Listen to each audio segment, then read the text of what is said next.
stuff. Notice Swift gets his jabs in again as well at the internal level of politics, namely the parties that will fight against each other, and then obviously at the national or the international levels. That is to say, we fight over the silliest of stuff. Well, of course, look at level 2B. Look at the satire that's involved here. And of course, Swift knows exactly what he's doing as he is challenging his readers to see similarities. So the symbolism is self-evident.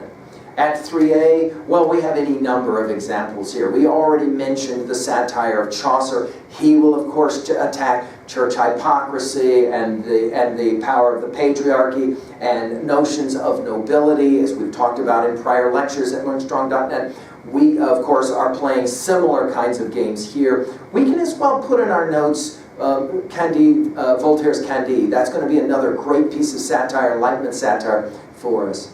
Finally, in 3B, we can ask and answer this question for ourselves. What is some time in your life that you now have to admit, you got really fired up over something that was really pretty stupid and insignificant, and you became a part of conflict, and then you kind of look at it and you go, well, you know, it is kind of really stupid and really, really silly. I can't believe that I did that. What's a time when that happened? Well, there you go, an introduction to Swift's Gulliver's Travels, challenging us. Thank you.